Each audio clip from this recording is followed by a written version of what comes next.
All right, so on behalf of the Middlesex Health Cancer Center, welcome. As you may know, nutrition plays an important role both during and after cancer treatments. After cancer treatments, it's important to pick up healthy habits to maintain a healthy weight.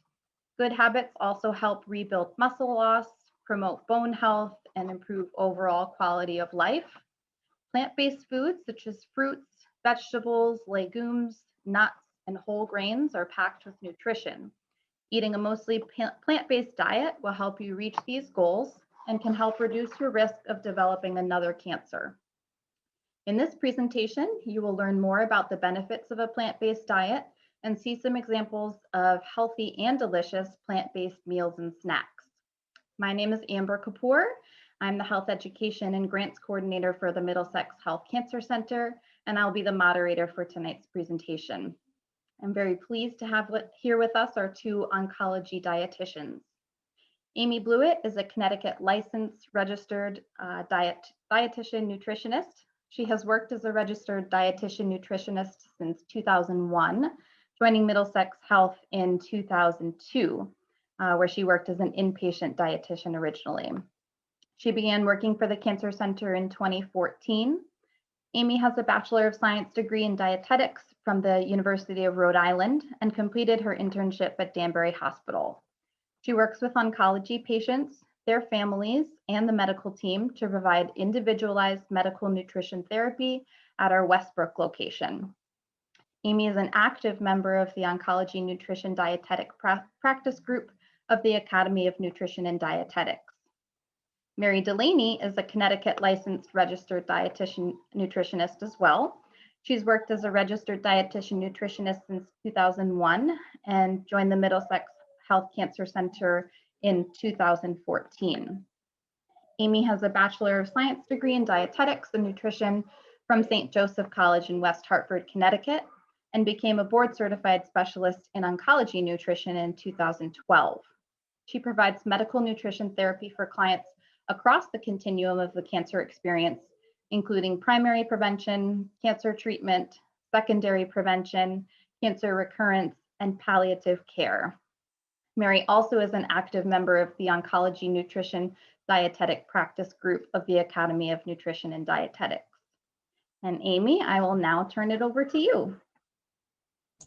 All right, I needed to unmute myself, and I'm just gonna share my screen. And I hope I can do everything right. Let's see. Yes. Okay. Thank you all for joining us tonight. Mary and I are excited to present to you our first Zoom presentation ever entitled Plant-Based Diet for Beginners. So thanks to all of you for spending your 7 o'clock hour with us.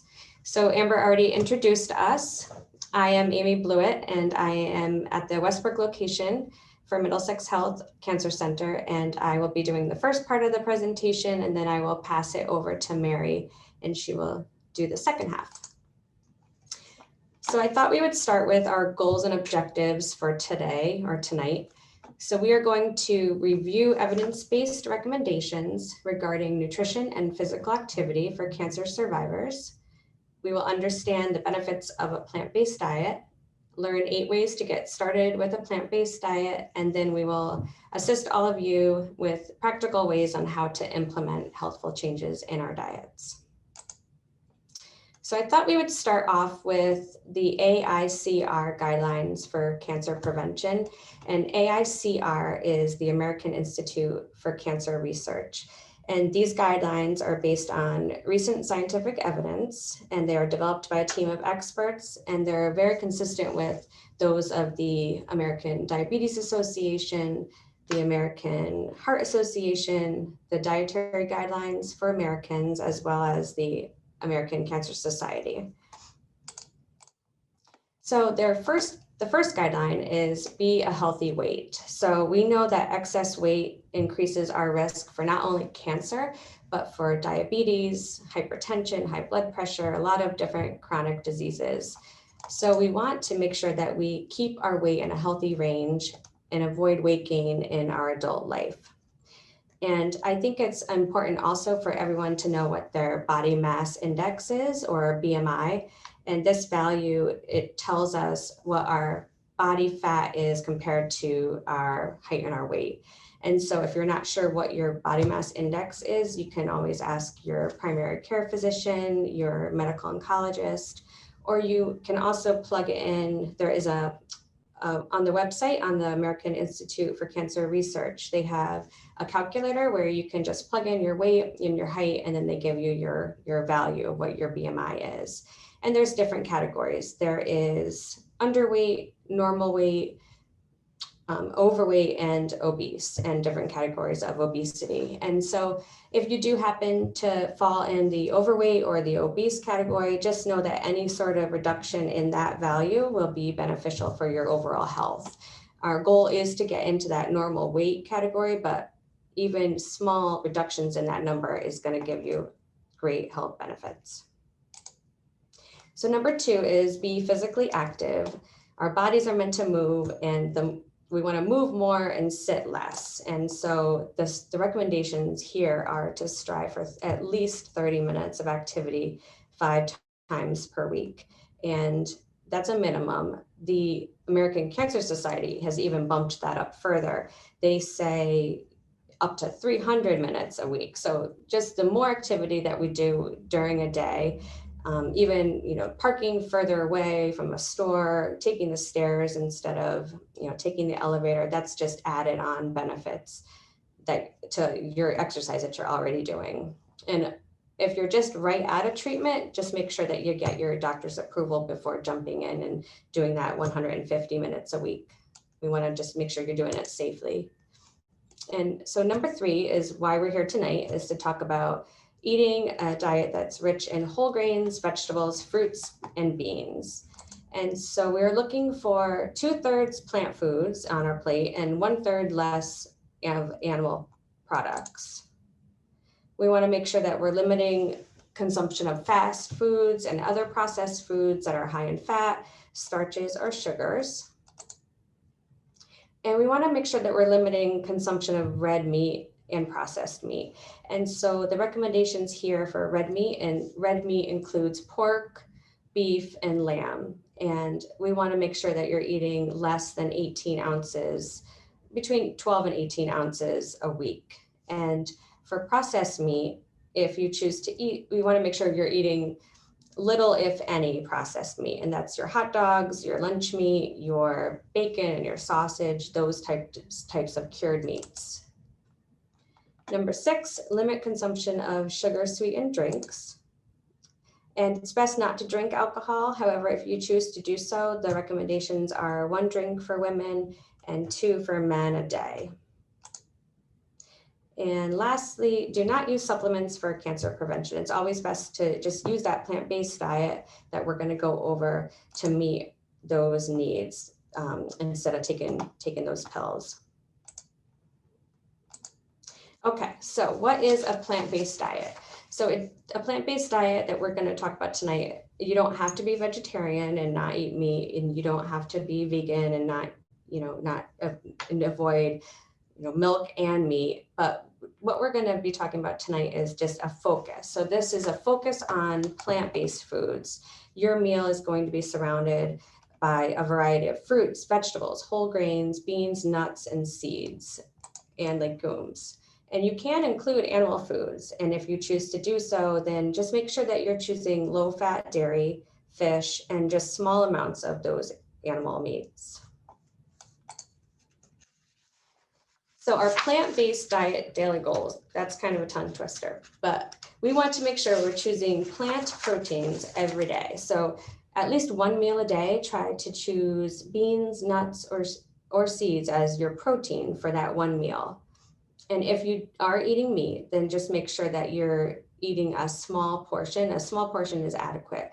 So about 3 ounces is the size of, just think a deck of cards or a computer mouse. That's the size of that animal meat that you want to have. You don't need it any bigger. And then you just want to make sure you're flavoring your foods with plant-based herbs, spices, instead of using any salt-based flavorings. Okay. So why should we eat a plant-based diet? What are the benefits here? So there are a lot of benefits but from eating plant foods. And one of them is it supports our goal to achieve and maintain that healthy weight. So a diet that is rich in fruits and vegetables, these foods are less calories than a lot of other foods. So they will help to fill us up and to help to maintain that healthy weight. Plant foods contain powerful phytochemicals, which we're going to go over in the next slide, vitamins and minerals that will help to fight cancer. They are low in saturated fat and cholesterol. They are low in sugar, added sugar and sodium, and they're really high in fiber. So fiber is our friend and it helps to keep us full. And so again, it will help to maintain that healthy weight because you are going to be filled up with all that fiber. And it also supports gut health. So a little bit more on gut health is you have your prebiotics and you have your probiotics. So your prebiotics are your good bacteria promoters. And these are found in food. And just some examples, your bananas, your onions, your garlic, leeks, asparagus, artichokes, soybeans, and whole wheat foods are your prebiotics. And then you have your probiotics. And these are this is the actual good bacteria that's in your gut and the live cultures. And you can find these in food as well. So think about yogurt has those live cultures. So that's a probiotic. You also have your kefir products, your aged cheese. Then there's also the non-dairy sources, your kimchi, sauerkraut, miso, tempeh, and any soy beverages will provide you with probiotics. So supports gut health, provides immune support, and also reduces our risk of other chronic diseases, as well as provides us with cancer risk reduction. And also, if you do have diabetes, following a plant-based diet will help to better control your diabetes as well. So phytochemical. So what are phytochemicals? So phyto means plant. And so I like nutrients better than chemicals, but they are the nutrients or the chemicals in the plant. So biologically active components of the plants. And when we eat these nutrients from the plants, they help to our immune system to promote our health. And there are over 1,000 known phytochemicals out there. So I thought I'm not going to go over all 1,000. So we'll just hit a couple of the common ones tonight. So common phytochemicals. So evidence continues to show that minerals, vitamins, and phytochemicals found in plant foods interact to provide extra cancer protection. And most phytochemicals have an antioxidant component here. And so antioxidant activity protects our cells against oxidative damage and reduces our risk for developing cancer. And you can find antioxidants in vitamin E as an example. So your vegetable oils, your wheat germ, nuts, seeds, you have your vitamin C, another antioxidant, and that's going to be your citrus fruits, strawberries, sweet peppers, tomatoes, broccoli, and potatoes. Another common phytochemical, isoflavones, and these are in your soy foods. And they can help to reduce menopausal symptoms as well as osteoporosis. You have carotenoids, and these include your red, orange, deep yellow fruits and vegetables. So your sweet potatoes, your orange and yellow peppers, your carrots, and then some green, your dark green leafy vegetables as well. And then your indoles, your cruciferous vegetables, so good for you. The broccoli, cauliflower, cabbage, kale, you're going to find those indoles. And then even tea has an antioxidant component. So you have your catechins that's found in tea, especially green tea is a really good source of that antioxidant. Okay. So our body prefers nutrients in our diets, not pills. So this is an evidence-based recommendation to not rely on supplements for cancer risk reduction. It's always best to meet our needs through a plant-based diet. And you should be able to meet all of your needs through just eating plant foods. So there will be some times when this isn't true. So your doctor may tell you that you are low in vitamin D or vitamin B12, or let's say potassium, and your doctor recommends that you take something for that to bring up that value. So that's a different situation. I would definitely take something to bring that value up. But in general, definitely just follow that plant-based diet to meet your needs, unless it's an exception. And so this chart here kind of goes over how color is so important. You have all of these different colors of the rainbow, and these are natural pigments that you're getting from these phytochemicals. So you have your lycopene in your red group, and that's going to be found in your tomatoes, your vegetable juice. You have your lutein from your greens and your yellows and your spinach and your green peppers and avocado.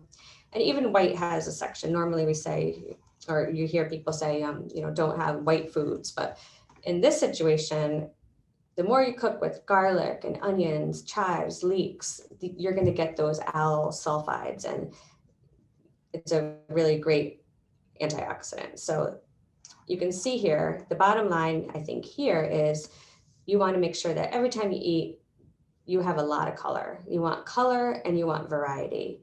And I think that sometimes people think that following a plant-based diet, you can't afford to do so. And grocery stores it's expensive to buy food.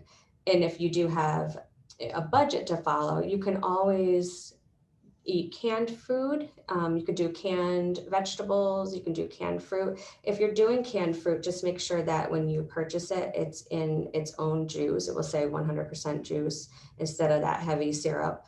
And then if you do buy canned vegetables, just make sure that it's little salt or no added salt. And you can always just rinse it underneath the water, the tap water, just to get some of that sodium off. So that is completely fine. You can do frozen vegetables as well, frozen fruit, whatever works, as long as you're actually consuming them. So our fruits and our vegetables. So we want to aim for at least 2.5 cups, but ideally more is better. So aim for that 4 to 5 cups of fruits and veggies daily. And you might think you won't have anything else to do throughout the day besides eat fruits and vegetables. But if you think about it, if you actually took a measuring cup, and filled that with 1 cup of chopped spinach, it's really not that much. It's really not that much food, or a cup of berries. So I think if you try to think about it as each meal, do I have a fruit and or vegetable? I think that it helps to get in enough throughout that whole day. I know personally, if I don't start my morning with breakfast, well, I always eat breakfast, but if I don't start my morning with fruit, I have a tough time getting in enough throughout the rest of the day. So if you try to divvy it up throughout the day, let's say a cup of fruit with breakfast, a cup of vegetable with lunch, a cup of vegetable with dinner, and then your snacks throughout the day, just try to have a fruit and or vegetable with your snacks, and you should be able to meet that high end. And then we have our protein. And so we want to choose beans, nuts, or seeds as a protein at least 1 meal a day. And then if you're eating meat, that small deck of cards portion is adequate. And you're looking for around, and you don't need to count every protein, all the grams that you're eating, but it's just to kind of show you need about 15 to 25 grams at a meal. And so you want to spread that out throughout the day. You don't want to go breakfast not having any protein, lunch having very minimal, and then dinner time you're making up for it with a large amount. So you just want to spread it out. That's the best way to do it.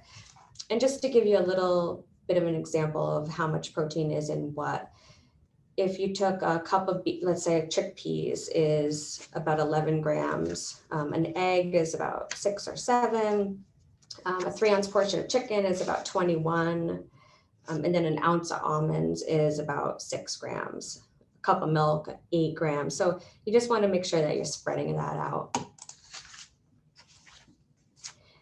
And then you have your grain group. So we want to look for 100% whole grains. So at least 50% of the grains that we're eating should be whole. And that comes out to around, the serving size, 2 to 3 cups per day. And it's about 4 to 6 servings. And you want to choose 100% whole grain instead of that enriched white grain when possible. You can see here why that's important. Because when you get enriched grains or when you refine a grain, then it results in a substantially lower content of dietary fiber and other compounds that help to reduce that cancer risk. And this anatomy of the grain here, you have your bran, your germ, and your endosperm. And when you remove the bran and the germ, when you refine that grain, you're going to be missing out on fiber, B vitamins, minerals, vitamin E, and your phytochemicals. So you're taking away all of that nourishment of that grain, and you're just left with the endosperm, which is going to give you carbohydrates, some protein, and some B vitamins. So it's best to get all that the grain has to offer and all those benefits. So when you're at the store or reading a label and you're not sure if it's whole grain or not, so this category here in this dark orange, it says, yes, this is a whole grain. So if it says whole, and it doesn't matter what the grain is, but if it says whole in front of it, that is definitely a whole grain. Stone ground whole, again, it doesn't matter what the grain is. Whole white wheat, bulgur, gram flour, any oats or oatmeal, that's definitely 100% whole grain. So this middle category here in this light orange, some parts of the grain may be missing. So the products may lack some of the benefits. So that's your multigrain, your durum wheat, semolina, wheat flour. And then down here, they're definitely not whole grain. So anything enriched flour, degerminated, bran, wheat germ, and hominy farina. So when in doubt, look for whole. And you don't need to measure your food, but just to give you kind of a idea of what a serving size is, this is a really good chart. So a serving, let's say a baseball is a cup, so a half a baseball would be a half cup. A quarter cup is a golf ball. That deck of cards, I don't think you'll ever look at a deck of cards the same anymore. So that 3-ounce portion of meat, that deck of cards, and then you have your third of a cup. So the palm of your hand is a third of a cup. So if it says like a third of a cup of walnuts or something like that, so you can kind of tell how much that is. And then 1.5 ounces of cheese is about 4 dice. It's always hard to know how much cheese when you're cutting it, but that's a good visualization.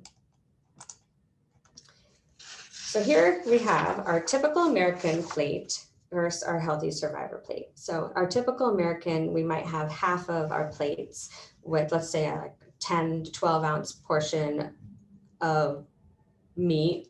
And then we have more than half of our plate is going to be, more than half is going to be that processed starchy food. And then we have less than half, this little sliver here with our little vegetable with maybe some cheese sauce over that. And what we want is this healthy survivor plate. We want half of our plate to be fruits and or vegetables. And we want this quarter to be our whole grain starch. And then this quarter here, your protein. And here are just our 2 other plates that you can kind of compare. These are very similar. So the United States Department of Agriculture has this plate, myplate.gov, and it's half fruits and vegetables. You have your whole grains rather than fruit juice. Whole fruits rather than fruit juice. Vary your vegetables, make half your grains whole, and choose that lean protein and low fat, calcium rich dairy. And then we have the AICR plate, which is that 2/3 or more vegetables, and you want that 1/3 or less animal protein. You want to make sure that you're getting those fruits and the vegetables and the whole grains and beans, and choosing mostly plant products or foods. And again, limiting that red meat to less than 18 ounces for the week.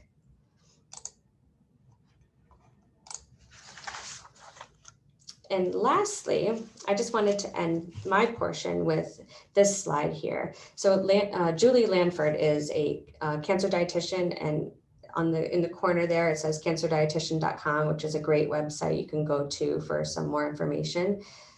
And she had this slide, so we got her okay to use it, but it's the 80-20 rule. And I think that's really great. And I think if you follow this rule, then it's easier to follow a plant-based diet.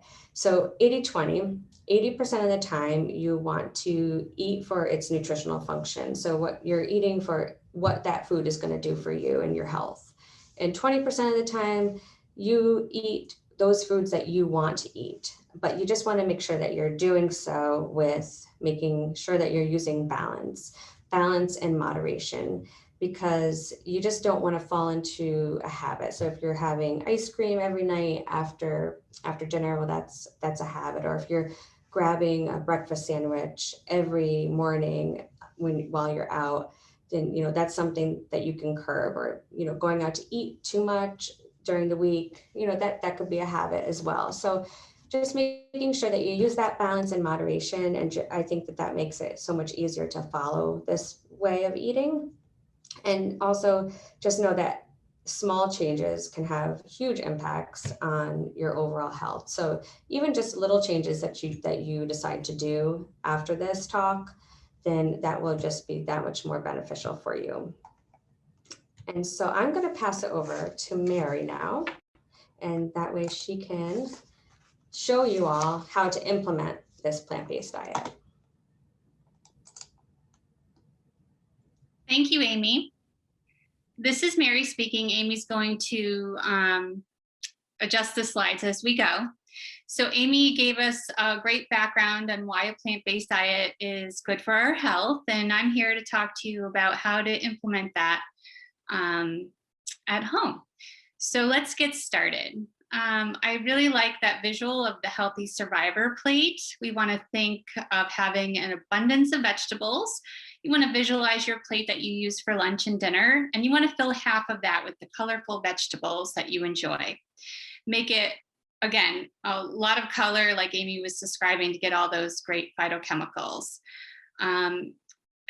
Fill half your plate not only at dinner but also at lunch with these vegetables. Also think of vegetables as a snack, pairing it with hummus, salsa, guacamole, and maybe sometimes replace pasta with vegetables such as zucchini cut into pasta-shaped spirals. You can use a spiralizer and make zoodles at home.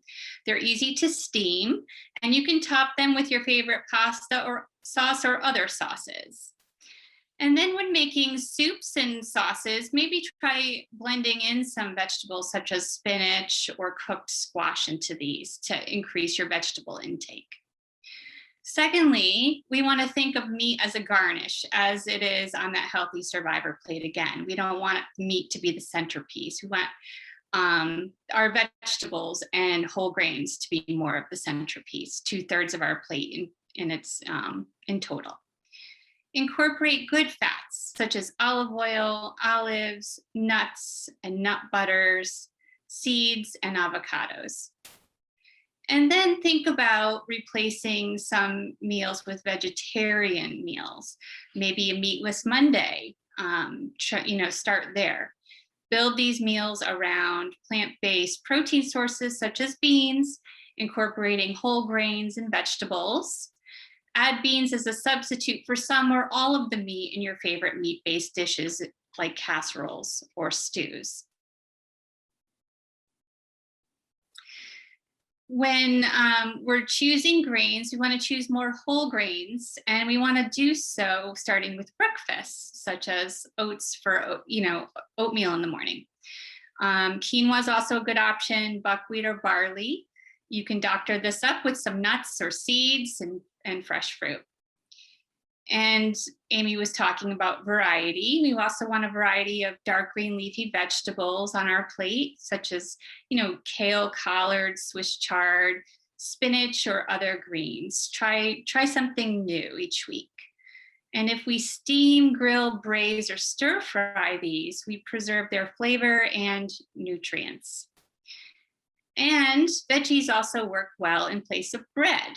So I don't know if you've been to some restaurants that offer lettuce wrapped entrees, but they are available on some menus. You can put your favorite sandwich fixings into these lettuce wraps, or it's almost grilling season, or it's spring now. Grilling up some eggplant slices or portobello mushroom caps can be grilled and can make buns, which is a fun alternative. And then maybe try having a salad as your meal. Really make it nice and colorful, various greens, your favorite colorful vegetables, maybe some fresh herbs from the garden. Incorporate some plant-based protein sources like beans or tofu. And then remember, fruit is naturally sweet. It's really nature's candy. You can have strawberries with a little bit of whipped cream for a light sweet dessert. Colorful fruit kebabs, it's a great time of year for those. You can bring those to a picnic or have them for dessert for you and your family. And fruits work well in smoothies. If you do have a favorite yogurt, try looking up their website. They typically have some great smoothie recipes on there. Now let's go through some meal ideas, starting with breakfast. Again, oatmeal is a great breakfast, and you could throw in some nuts and fruit, maybe even sprinkle some cinnamon on there for flavor. If you like sandwich wraps, you can try a whole wheat tortilla filled with scrambled eggs, black beans, peppers, onions, a little bit of cheese, maybe a splash of hot sauce or salsa for flavor. And if you like English muffins, try whole wheat English muffins topped with fresh tomato, avocado slices, maybe some blueberries. And on to lunch, maybe instead of a standard salad, maybe try a Greek salad. Mixed greens with tomato, Kalamata olives, fresh parsley, a little bit of crumbled feta cheese. Mix up some olive oil and balsamic vinegar to pour over that. You can even have a whole wheat pita on the side, maybe some fresh melon for dessert. You can tell that that would be nice and filling. Vegetable soups are also a good lunch idea. You can have some whole grain crackers with that, maybe with some tabbouleh, which is a nice cold salad made with fresh herbs and bulgur.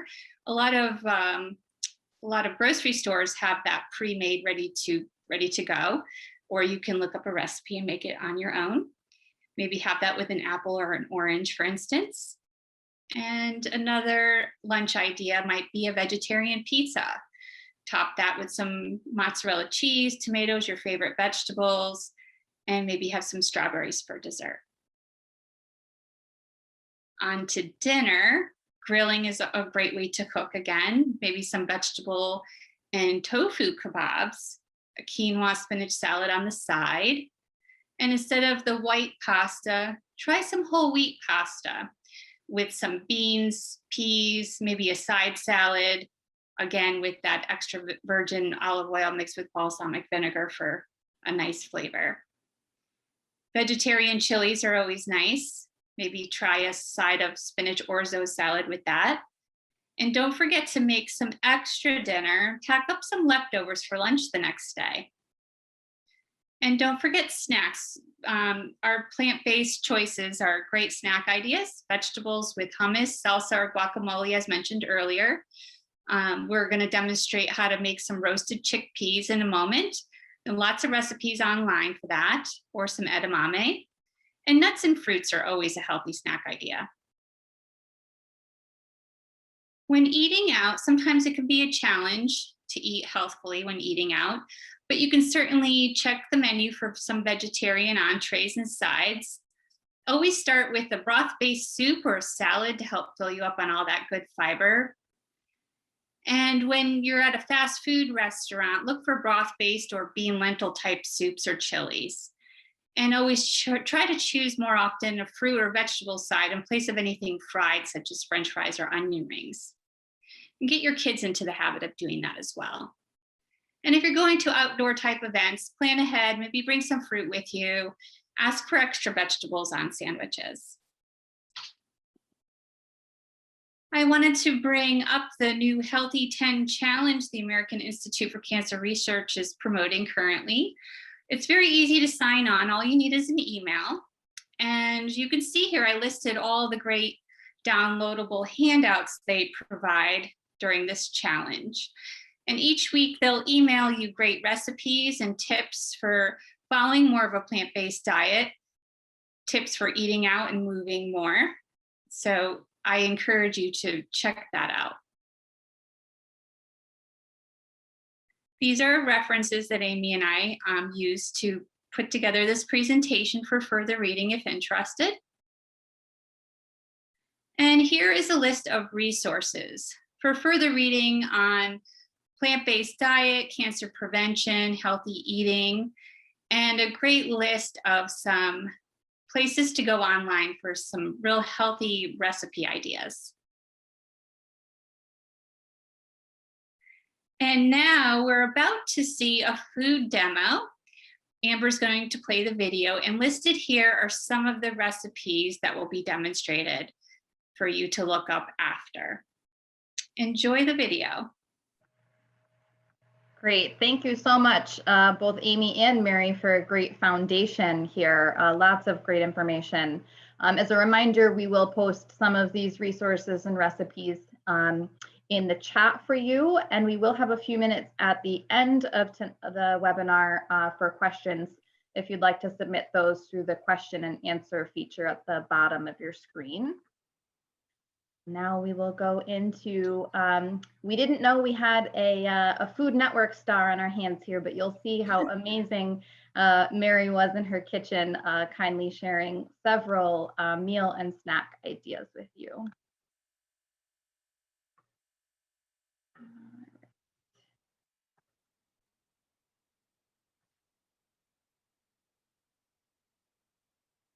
Hello, my name is Mary. Welcome to my kitchen. I'm an oncology registered dietitian and nutritionist with Middlesex Health, and I'm here today to talk to you about how to implement a plant-based diet. We know the American Institute for Cancer Research and the Cancer Society recommend more of a plant-based diet because it's protective against cancer, but not all of us are aware of how to make that work for ourselves or our family. So let's start by talking a little bit about breakfast. How can you make plant-based choices at breakfast time? Well, simple. We have whole grain oats, easy to cook, quick and easy in the morning. And if you pair those with fruit, you have a ton of soluble fiber, which is important not only for cancer prevention because of the phytochemicals in the fruit, but the soluble fiber helps your heart health as well. Another nice option is yogurt. Yogurt and fruit are a nice combination of pre and probiotics. So the probiotics are the actual bacteria you find in yogurt. There's healthy bacteria in our gut. This helps to promote the healthy bacteria in our gut. And the prebiotics in the fruit actually are like food for your gut's natural good bacteria. Now compare these options to some typical choices we make every day. Fast food such as eggs on a croissant, a bagel with cream cheese, muffins, scones. A muffin might seem healthier than a donut, but it has a lot of added sugar and fat. So these options are about 200 calories a piece. Those options are more like 400, 600 calories a piece. So you're double, tripling your calorie intake. And another really important thing to keep in mind for cancer prevention is achieving and maintaining a healthy weight. So choosing lower calorie options that are high in protein and fiber can help you achieve that. So now let's talk about some plant-based snack ideas. So a lot of us crave the crunchy, salty taste of chips, crackers. So some healthy plant-based snack ideas include edamame and nuts. These come in 100 calorie packs, which makes it nice and easy. You don't have to think about portion size. It's done for you. Pair that with some fruit. You have an amazing plant-based snack that's quite filling because of all the protein and fiber you're getting in this snack. That's going to really hold you for a long time without feeling hungry right away. Other options include hummus with some vegetables. You can also pair hummus with a whole wheat pita. That's also a good option. And you can roast chickpeas at home. It's really simple. There's a lot of recipes online. I made one myself. I'll just pull that out of the oven.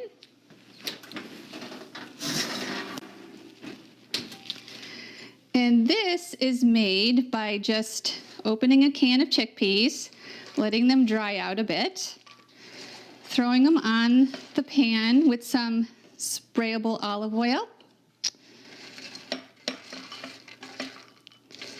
And this will definitely satisfy that need for crunch.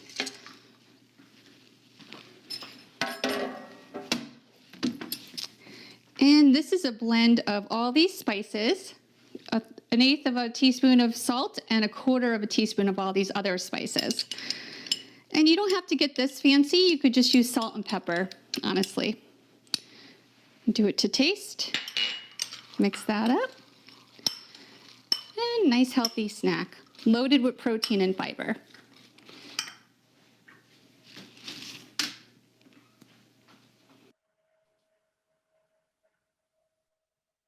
Now we're going to talk about lunch, a plant-based lunch idea that's easy to prepare for you as an individual or for your whole family.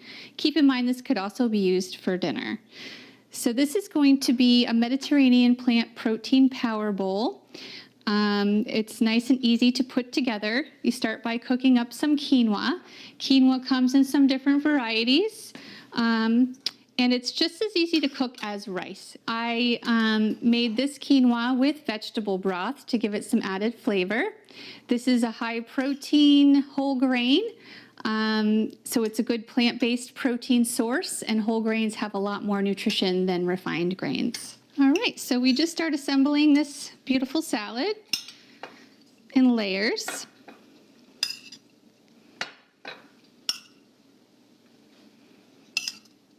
So we have our quinoa, and then let's make it colorful with some tomatoes. I like to cut my cherry tomatoes in half. Some people like to leave them whole. Personal preference. And then how about some Kalamata olives? That's what makes this Mediterranean part. Olives are a source of heart-healthy fat. Adds a lot of flavor. And then we're going to use our plant-based protein source, hummus made from chickpeas.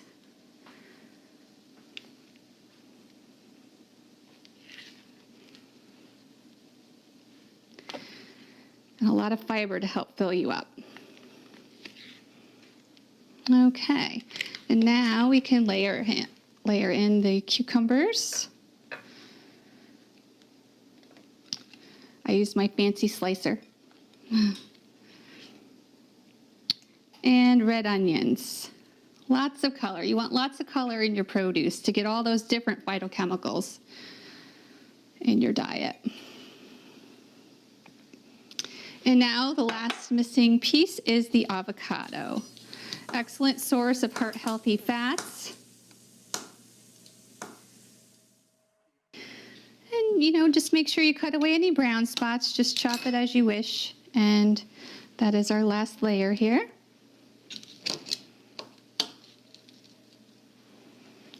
So we have a salad now that is packed full of vitamins, minerals, nutrients, phytochemicals, fiber, healthy plant-based protein. It's going to carry you throughout your day without feeling hungry right away. And now we're just going to make the dressing to go on top of it.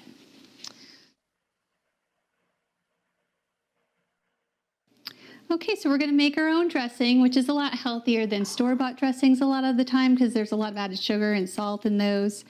And what this is essentially is 2 tablespoons of olive oil, a teaspoon of red wine vinegar, and the juice from a half of a freshly squeezed lemon. Lemon adds a lot of flavor to a lot of different recipes without added salt. We have fresh dill here. We're just going to sprinkle that on. If you're not a dill fan, that's okay. You don't have to use it. I actually love it. So I'll use a little bit more than maybe some. And then we'll just pour this over our salad. And then when you're ready to serve, just have some fresh baby spinach ready to go with the salad, and you and your family can enjoy.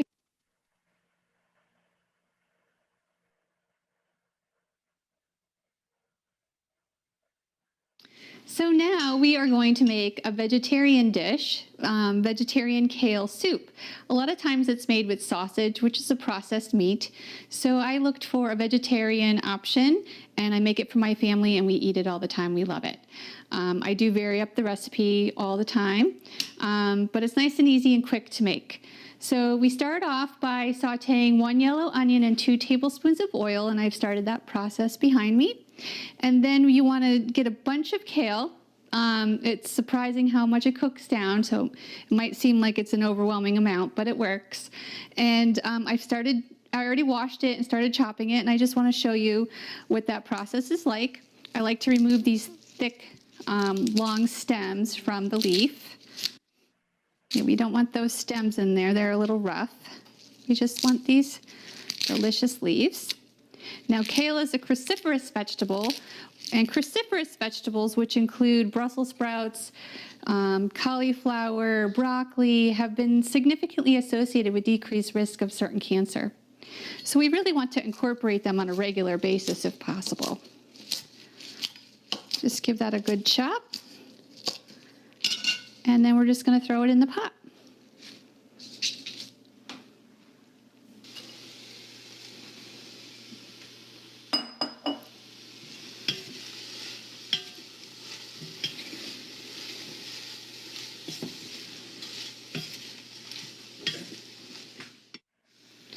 Our kale is wilted a little bit. Now all we have to do is pour in the other ingredients. How easy is that?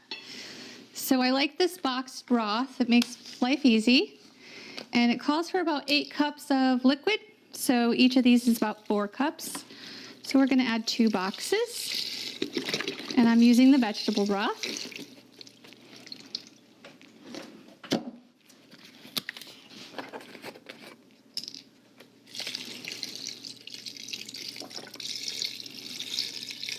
Sometimes I make my own broth. That's when you have a little bit more time. And now we're going to add just a can of diced tomatoes. I like the fire roasted. It gives it a little extra kick. And 2 cans of cannelli beans. A lot of good fiber there. And the recipe calls for white potato, but I prefer to use a whole grain. Sometimes I'll use quinoa, brown rice, and today I feel like brown rice. This is about a cup of brown rice. And then just some spices, Italian seasoning and parsley. Just mix that all up, cook it for about 20 minutes or so to your liking, till the rice is cooked, and let me show you the finished product. And here we have the finished product. Okay, dinner is ready in a flash, and it's plant-based, healthy, loaded with fiber and protein that the whole family will love. I have 2 teenagers, and we eat this all the time, and they ask me to make it for them on a regular basis. There you go. It was a pleasure having you be here in my kitchen with me as we made this plant-based delicious salad and our vegetarian kale soup. Enjoy.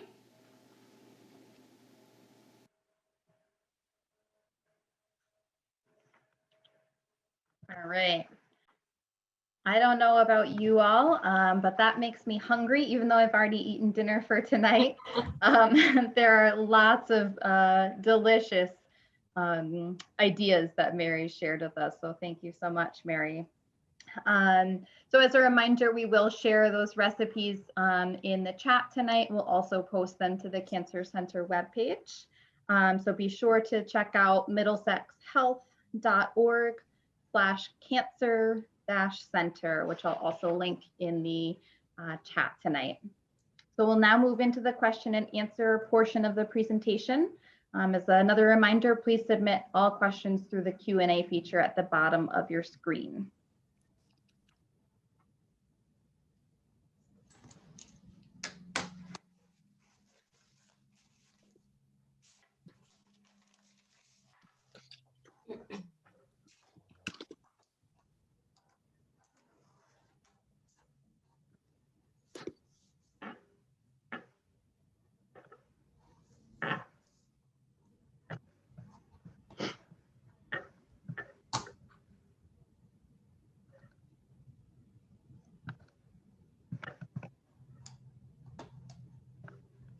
I think Amy did a good job answering questions in advance. Really? No questions coming in yet. I agree. It's because you both gave such a great overview of a plant-based diet. I think you broke it down really well for the beginners as promised. I feel ready after seeing a preview of the video. I know I was inspired. I've pulled out my chickpeas. I've already made some roasted chickpeas, made some delicious salads. Lots of exciting opportunities. Those are just, sources of inspiration. And we would love to hear about some of the meals and snacks that you all create. Mary, I am seeing a question come in. I don't know if you happen to have the Q&A pulled up. I don't know how. So this person is asking about tempeh and station. I don't know if I'm pronouncing it correctly. Yes, that is a vegan protein source made from wheat gluten. And yes, both of those are great plant-based sources of protein, especially for those following more of a vegetarian vegan diet. And some of those recipe websites I posted will lead you to maybe if you type in those protein sources, you're bound to find some really great recipes to incorporate those. Great, thank you. And Amy, maybe do you have any some good cookbooks to suggest? I know we've shared lots of online resources, but we do have some people that maybe sometimes a good old-fashioned book is helpful. Yeah. I know I used to always look for recipes in Cooking Light. They usually have some really good recipes in there. As far as other cookbooks, that's my go-to, I think. I have a bunch of Cooking Light. I used to get the magazine, but then now I don't even know if they make the magazine now that everything's online. But Mary, do you have any ideas for cookbooks? That's a really good question. I really lately get all my recipes mainly online, but I know we have a Barnes and Noble near where I live, and we always forget about our local library as well. You can certainly start in the library and look in the recipe area and look for something plant-based, heart healthy, cancer prevention, those topics. You're bound to find some great recipes in those type of cookbooks. And there's new books coming out all the time. So I love going into Barnes and Noble and just browsing. So that's dangerous, right? You get sucked into all the books. I know plant-based options are becoming more and more popular too. So you see them a lot more when you go out to eat, or I know that I know that I own some cookbooks. I'm just blanking on the names of them. But there definitely are lots of great resources out there. And I do love checking out the local library too. I often forget about that. I think the key is, looking for something plant-based, showing variety of produce and cooking, not using a lot of added salt and excess fats. Heart healthy fats are important, but you want portion control. So variety and moderation in all things when cooking. Great point. And we also, it sounds like people have enjoyed this webinar, so I love to hear that. We have a question about whether we'll have any more meetings like this. So thank you for that. At this time, we don't have anything concrete planned in follow-up to this, but I know that we are working on a lot of community outreach ideas, particularly around cancer survivors as well. So nothing currently planned, but definitely check back, periodically on the Cancer Center's website.